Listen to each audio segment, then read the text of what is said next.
धार्मिक स्थलों का दौरा करने पैदल निकला युवक, धर्म की खोज में पहुंच गया तीर्थ नगरी प्रयागराज। महाकुंभ में पहुंचते ही यूपी पर क्या बोला युवक।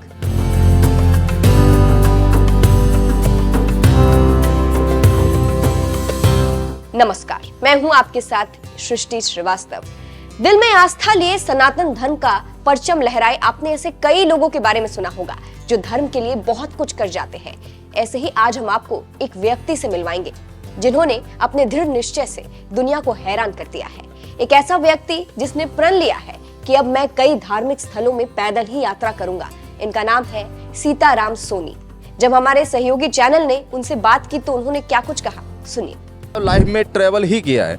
मैं ट्रैवल करने के लिए, आपको विश्वास नहीं होगा, ये चीज़ मैंने किसी को आज तक बताई नहीं है। मैंने अपनी ज़मीन बेच दी। बाप रे। खूबसूरत इतनी कीमती ज़िंदगी है कि इसके आगे करोड़ों अरबों खरबों भी बेकार हैं। तो मैं ये नहीं चाहता हूँ कि ये चंद पैसों के लिए, जिसके लिए पूरी दुनिया मरती है, इसके लिए मैं मर जाऊँ। प्रोफेशनल ट्रैवलर अगर देखा जाए तो कंटिन्यू मेरी ट्रैवलिंग चलती रहती है। अपनी वाइफ को दुनिया की सबसे अच्छी वाइफ मानूंगा कि उसका इतना सपोर्ट है। कौन वाइफ होगी कि किसी को इतना फ्रीडम दे दे कि हाँ जाओ तुम घूमो, क्योंकि उनको मेरे ऊपर भरोसा है। वो कहते हैं मुझे भरोसा इस, देखो बाहर बीवी से अगर पुरुष बाहर रह रहा है तो होता ना कि कहीं इसका, बहुत लोग मेरी वाइफ से बोलते भी है कि इसकी एक और फैमिली होगी, तुमको पता नहीं है इसकी एक और फैमिली। मैं बोला हाँ भाई, मैं मेरी फैमिली है, आज मैं यहाँ हूँ कल वहाँ हूँ, मैं फैमिली लेके थोड़ी ना चलूँगा। अगर चलना ही होगा तो मैं इसी फैमिली को लेके चलूँगा ना। तो इस वजह से मेरी वाइफ मेरे ऊपर पूरी तरीके से भरोसा करती हैं। पूरा भारत अपना बहुत ही ज़्यादा खूबसूरत है। जहाँ से मुझे उम्मीदें नहीं थी, मुझे यूपी से उम्मीद नहीं थी, यूपी आया, यहाँ पे भी मेरा बहुत ही अच्छा सम्मान मिला। नमस्ते, मेरा नाम विवेक है। एनएमएफ न्यूज देख रहे हैं आप, और इस वक्त हम एक ऐसे शख्स के साथ खड़े हैं जिसने प्रण लिया है कि वो पैदल यात्रा ही करेगा। पैदल यात्रा इसलिए क्योंकि जीवन में कुछ ऐसी चीज़ें हुई जिसकी वजह से जो है इन्होंने ये प्रण लिया कि अब उन्हें कई धार्मिक स्थलों पर जो है पैदल यात्रा ही करनी है।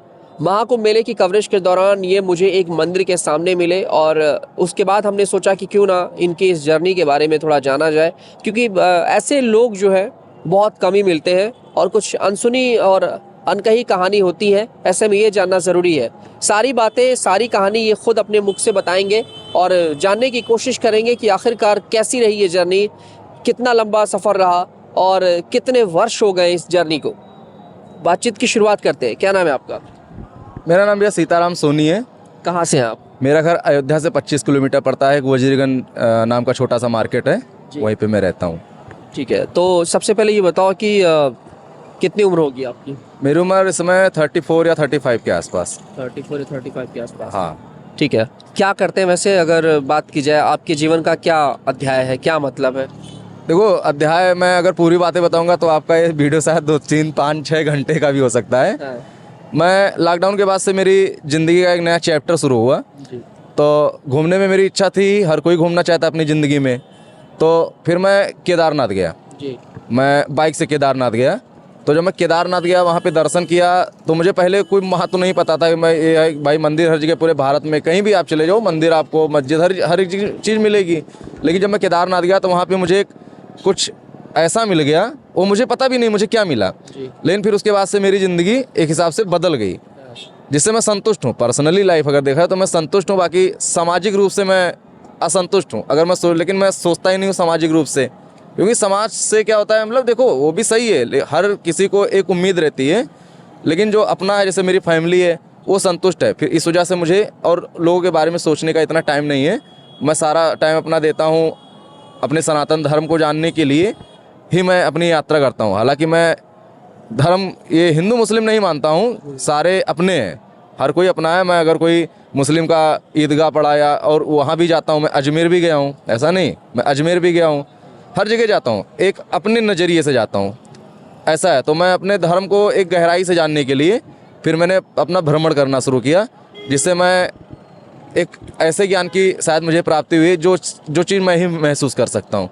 ये मैं किसी और को बताऊँगा या समझाने की कोशिश करूँगा तो लोग मुझे पागल कहेंगे। इस वजह से मैं किसी से अपना ज्ञान शेयर नहीं करता हूँ। जो मुझे फील हुआ कि कुछ मुझे एक्स्ट्रा महसूस हो रहा है, ऐसा है। ये जब आपकी जर्नी शुरू हुई तो उससे पहले की लाइफ कैसी थी और आप क्या कर रहे थे? मेरी जर्नी शुरू हुई लगभग लॉकडाउन के बाद से। ये प्रोफेशनल तरीके से मैं प्रॉपर एक घुमक्कड़ जो होते हैं, एक घूमना होता है, एक घुमक्कड़ होते हैं। तो मैं शायद घुमक्कड़ बना लॉकडाउन के बाद से। जब मैं लद्दाख गया बाइक से, मैं सुपर स्प्लेंडर मेरे पास बाइक थी, मैं उससे लद्दाख गया अच्छा जी। अकेले। मैं हुआ कि सबसे कठिन यात्रा कौन सी है, मैंने सर्च किया तो लद्दाख हुआ। फिर लद्दाख जाने के लिए सबसे कठिन रूट कौन सा है, मैंने सर्च किया तो हुआ कि मनाली होते आप जाएंगे तो कठिन रास्ता है।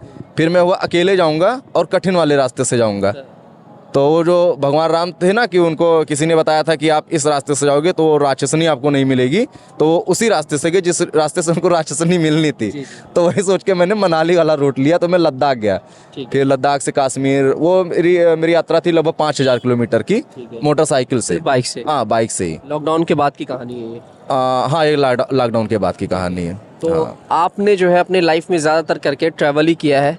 हाँ लॉकडाउन के बाद तो ज़्यादातर ट्रैवल ही किया और लाइफ में ट्रैवल ही किया है।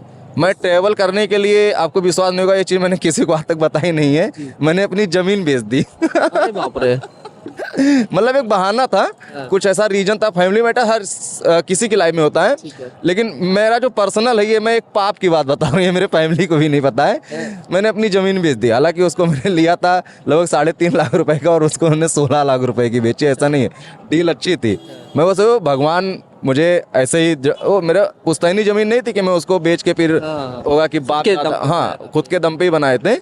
और अच्छा लगा मुझे उसका डील। और कुछ ऐसी सिचुएशन थी कि वो बेच के मैं मेंटली जो होता है ना डिस्टर्बेंस, वो मेरा कम हो गया। ठीक है। बस यही मैं चाहता हूँ कि मेंटली डिस्टर्बेंस इंसान को क्या से क्या ना बना दे, ये सबको पता है। ये चीज़ मैं चाहता हूँ कि मेरा माइंड फ्री रहे, कि मैं इतनी खूबसूरत, इतनी कीमती ज़िंदगी है कि इसके आगे करोड़ों अरबों खरबों भी बेकार हैं। तो मैं ये नहीं चाहता हूँ कि ये चंद पैसों के लिए जिसके लिए पूरी दुनिया मरती है, इसके लिए मैं मर जाऊँ, ये मैं नहीं चाहता हूँ। ठीक है दोस्त, मुझे ये बताइए सबसे पहले कि परिवार में कितने लोग हैं मेरे और क्या परिवार में पापा तो ख़त्म हो गए, क्योंकि पापा ख़त्म हुए तो मेरे ज़िंदगी का सबसे बड़ा धक्का लगा, वो सबसे बड़ा लॉस मैं मानूंगा अपने क्या life का। साल था वो 2019।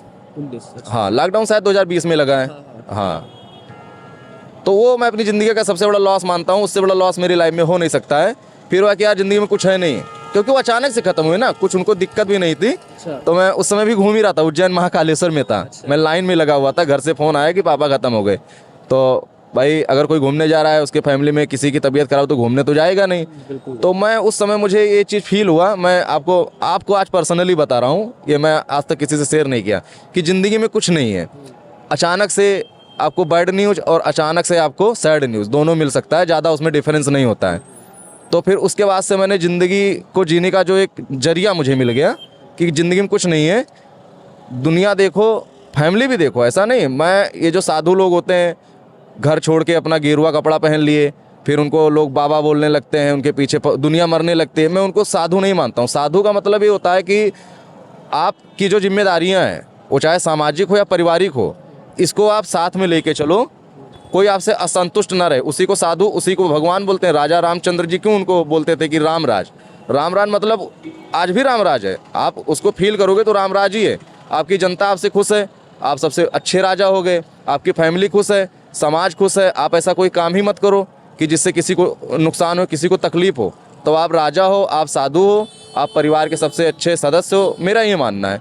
बाकी और लोग क्या सोचते हैं उससे मुझे कोई मतलब नहीं, इसलिए मैं अकेले ही घूमता हूँ। अभी बहुत लोग मुझे बोलते हैं कि जैसे मेरे इंस्टाग्राम पे 25,000 फॉलोअर हैं, तो हो सकता है उसी के लालच में मेरे पीछे लगे रहते हो कि भैया साथ में। मैं बोल तो देता हूँ, दोस्त बहुत हैं, बहुत सारे, मिलता सबसे हूँ, सब कुछ है लाइफ में, लेकिन मुझे अकेले घूमना ज़्यादा अच्छा लगता है। हाँ कोरोना के बाद से आपकी चीज़ें, ये ट्रैवल लाइफ शुरू हुई, क्या उससे पहले आप नौकरी वगैरह करते थे या कुछ भी नहीं? नहीं, कोरोना के पहले भैया मैं इंटर के बाद मैंने पैसे कमाने शुरू कर दिए, इच्छा हुई दोस्तों के साथ ही। तो मैं टेलीकॉम सेक्टर में काम किया लगभग 5 साल, तो उसमें भी मैंने खूब पैसे कमाए। उसके बाद फिर मैं, जब मेरी शादी हो गई तो हुआ कि शादी होने के बाद भाई घर पे रहना है। नई शादी होने के बाद हर इंसान घर पे ही ज़्यादातर रहना चाहता है 2, 4, 5 साल तक। तो मैं घर पे ही हुआ, तो भगवान का इतना आशीर्वाद मेरे ऊपर था, इतना मतलब अच्छा था, मेरा भाग्य मान सकते हैं कि मैं घर पे भी मैं ईट सप्लाई का काम शुरू किया। जो घर बनता है, ईट बेचते हैं, उसको मैंने बेचना शुरू किया। तो मैं फिर उसमें भी अंधा पैसा कमाने लगा, ईमानदारी से, लेकिन किसी के साथ गलत नहीं। सिस्टम था ऐसा, मैं उसमें हो गया। फिर मेरे पास ट्रक वगैरह और कार हो गया, वो जो होती है ना एक लाइफ स्टाइल, सोने की जंजीर, बियर पीना, कुछ था दोस्तों आपके के साथ पास? पार्टी करना, ये जो होता है ताम झाम वाली लाइफ, अच्छा। वो लाइफ भी थी मेरे पास। जिंदगी फिर अच्छी चल रही थी। उस अगर उसको कोई मानता है वो ज़िंदगी अच्छी थी तो ज़िंदगी बहुत अच्छी थी। हाँ, ये मेरी जो ज़िंदगी है ये मैं इसको बहुत अच्छी मानता हूँ। ये थोड़ी ना वो ज़िंदगी अच्छी थी अभी मैं बेकार हो गया। अभी मैं बहुत ही जो चीज़ मुझे हासिल हो रखी है प्रेजेंट टाइम में, जो चीज़ मैं फील करता हूँ, ये मेरी शायद फैमिली भी ना फील करते होंगे, ऐसा नहीं है। लेकिन अगर सबके हिसाब से ये ज़िंदगी ख़राब है तो मैं नहीं मानूंगा, और सबके साथ वो ज़िंदगी अच्छी है तो ये मानूंगा कि हाँ चलो अच्छी है भाई। ठीक है। समाज को कोई संतुष्ट नहीं कर सकता है। हाँ, तो ये आपकी पहले की लाइफ। अच्छा ये बताइए कि शादी हुई, परिवार की जिम्मेदारी फिर कौन संभाला है? कितने भाई बहन हैं आप? देखो हर किसी की ज़िंदगी का एक सिस्टम होता है, हर किसी की ज़िंदगी की कहानी होती है, और अपनी अपनी कहानी का हर कोई राजा होता है। और ऐसा नहीं कि जैसे अब मेरा परिवार है तो जैसे पापा जब मेरे ख़त्म हुए तो उसके पहले वो बचपन से जो दुकान करते थे, जो मैं बचपना जिसमें मेरा गया है, जिससे उन्होंने मेरी परवरिश की है, तो दुकान थी, तो दुकान वो कॉस्मेटिक की थी, लेडीज़ जैसे लेडीज आती है, तो मम्मी और साथ में अपना रहती थी। तो मैं भी जब वो ख़त्म हुए तो भाई उनकी जिम्मेदारियाँ मेरे सर पे आ गई कि अब मुझे करना है। तो मैं भी एग्री था कि भाई करेगा ही कौन, मेरे अलावा है ही कौन। उस समय मेरे दिमाग में कुछ नहीं था कि मुझे ट्रैवल करना है या मैं ऐसा मेरी लाइन लेंथ हो जाएगी, ये सब कुछ नहीं था। फिर मेरी मम्मी ने मेरी फीलिंग समझी, उन्होंने बोला कि ऐसा है, तुम देखो घूमने में तुम्हारा मन लगता है, तुम अपनी लाइफ इंजॉय कर लो। अच्छा। मेरे अगर कहा जाए तो मेरी मम्मी का जो हाथ होता है ना, सिर पे हाथ। सबसे बड़ा, सर पे हो तो चलो अलग चीज़ है, ये जो मेरी लाइफ के पीछे जो मुझे पसंद थी वो चीज़ मुझे किसी ना किसी जरिए से उनकी वजह से कहीं ना कहीं उनका बहुत बड़ा रोल है। आप अकेले हैं परिवार? हाँ, मैं परिवार में अकेला हूँ, मम्मी है, मैं हूँ, मेरी वाइफ है, एक लड़का है। ठीक है। वाइफ है आपकी, हाँ, और मेरी वाइफ। बीच बीच में ये ट्रैवल आपका चलता रहता है? हाँ, मैं बीच बीच में नहीं, मेरा ट्रैवल, मैं प्रोफेशनल ट्रैवलर अगर देखा जाए तो कंटिन्यू मेरी ट्रैवलिंग चलती रहती है। कितने साल से ये कंटिन्यू चल रही, जो आप परिवार से मिले नहीं, वाइफ से नहीं मिले? देखो मैं लॉकडाउन के बाद तो जैसे लद्दाख गया, वहाँ से मुझे लगा टाइम लगभग 1 महीने में वापस आया। फिर उसके बाद फिर लद्दाख के बाद फिर आया घर पे रहा, फिर बीच में गया फिर 1-2 महीना।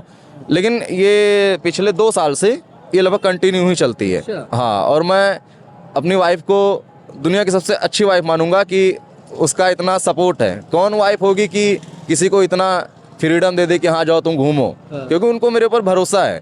वो कहते हैं मुझे भरोसा देखो बाहर बीवी से अगर पुरुष बाहर रह रहा है तो होता ना कि कहीं इसका, बहुत लोग मेरी वाइफ से बोलते भी है कि इसकी एक और फैमिली होगी, तुमको पता नहीं है इसकी एक और फैमिली। मैं बोला हाँ भाई, मैं मेरी फैमिली है, आज मैं यहाँ हूँ कल वहाँ हूँ, मैं फैमिली लेके थोड़ी ना चलूँगा। अगर चलना ही होगा तो मैं इसी फैमिली को लेके चलूँगा ना। तो इस वजह से मेरी वाइफ मेरे ऊपर पूरी तरीके से भरोसा करती हैं और पूरा साथ देती हैं, मेरा तरह से का साथ देती हैं।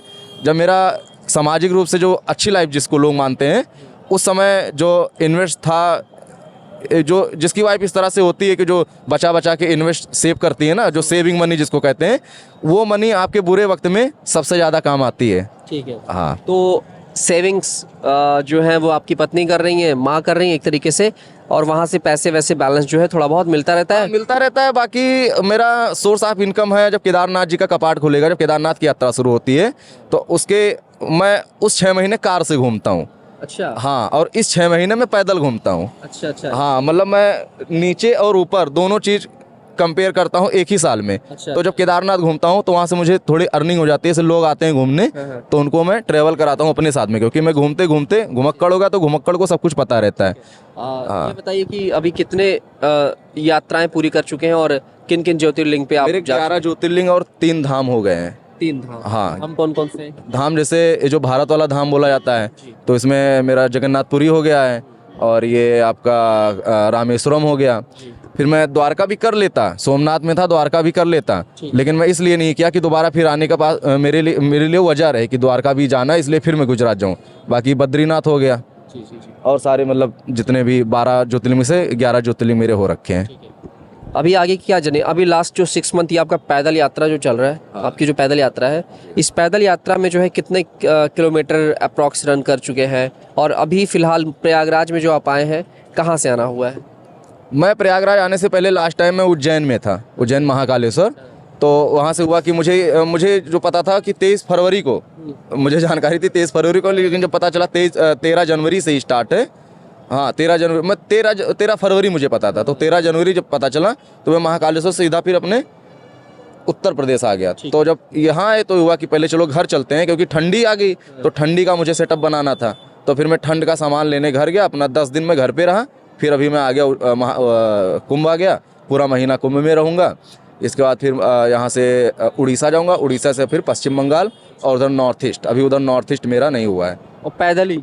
हाँ पैदल। और जैसे आप गाड़ी के अच्छे लोग मिल गए, किसी ने लिफ्ट दे दिया, चलो भी मैं उसी रास्ते जा रहा हूँ, आपको छोड़ दूंगा, तो ऐसा सिस्टम है। बाकी मैं घर से पैदल निकलता हूँ और पैदल ही चलता रहता हूँ। ऐसा नहीं कि कोई नहीं मिल रहा है तो मैं 1-2 दिन वहीं बैठा रहा। पैसे नहीं खर्च करते, मतलब खुद के पैसे से आप ट्रैवल नहीं करेंगे? मैं घर से 1000-2000 रुपये लेके निकलता हूँ और वो 2-4 दिन में ही ख़त्म हो जाते हैं, क्योंकि जब मेरे पास पैसा रहता है तो मैं उसको उड़ाता चलता हूँ। उड़ाता मतलब ये नहीं कि गलत काम करते हैं, किसी को ज़रूरत है उसको दे दिए, बाबा मिल गए उनको चाय पानी, मतलब ऐसे ही करके जब ख़त्म हो जाता है तो फिर मैं शांत हो जाता हूँ।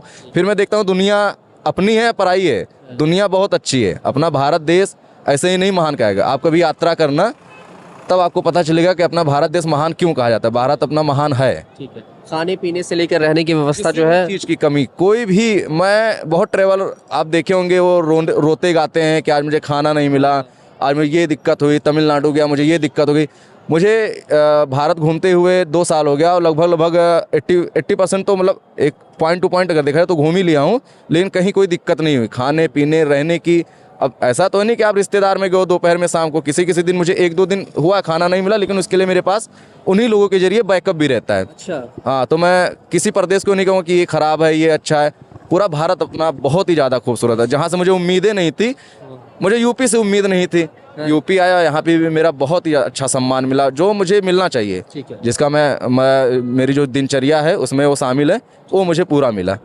प्यार मिल रहा है, सपोर्ट मिल रहा है, रहने खाने से लेके हर एक व्यवस्था जो है पूरा देश आपका कर रहा है? बहुत ज़्यादा। मैं पूरे देश का कहता हूँ, मेरी ज़िंदगी, मैं अपना पूरा ज़िंदगी बता रहा हूँ कि इसी देश के लिए, ये मैं सच बता रहा हूँ, मैं वीडियो कंटेंट के लिए नहीं बोल रहा हूँ, ये मैं रियलिटी बता रहा हूँ कि मैं अपने पूरे भारतवासियों के लिए ही हूँ। अच्छा। हाँ। ये कब तक चलेगी जर्नी? कब तक सोच रखा है कि ऐसे ही पैदल यात्रा करनी, गाड़ी से यात्रा करनी है, ऐसे ही देश के कोने कोने में घूमना है?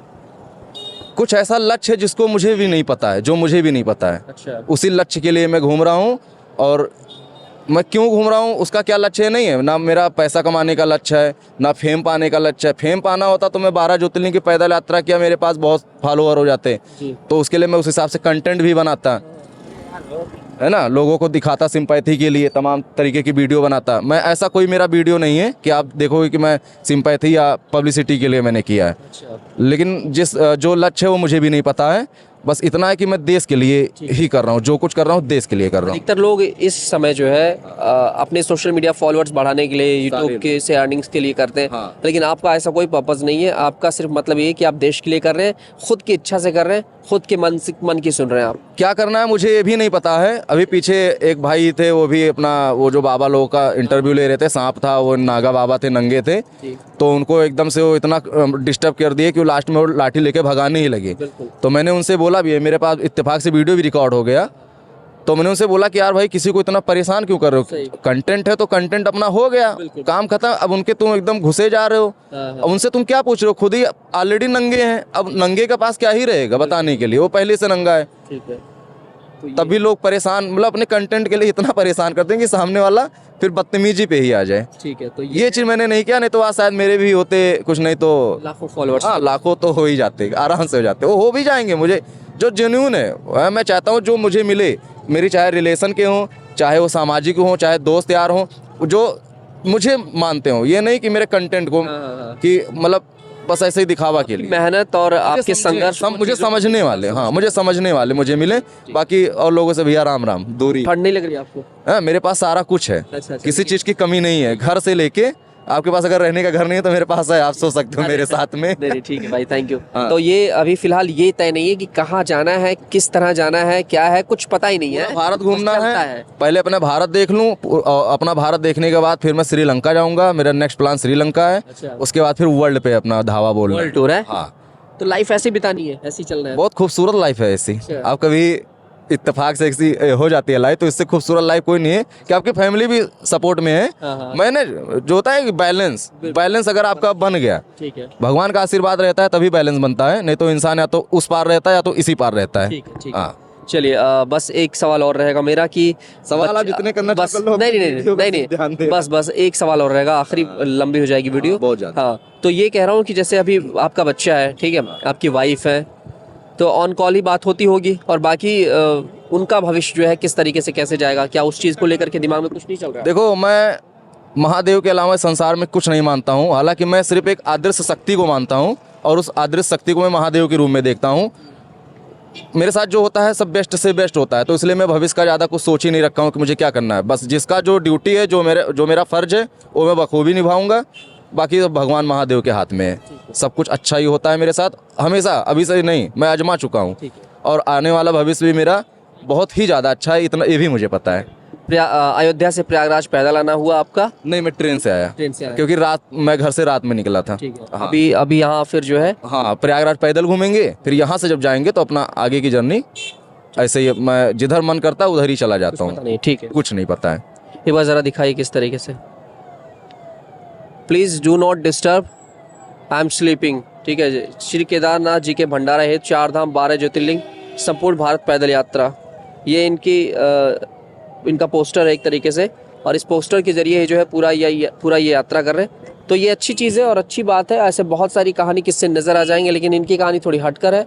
इन्हें हर एक चीज़ का मतलब समझ है, बात अच्छी की इन्होंने, और काफ़ी आनंद आया इस इंटरव्यू में। और बाकी ऐसे तमाम किस्से कहानियाँ देखते रहे।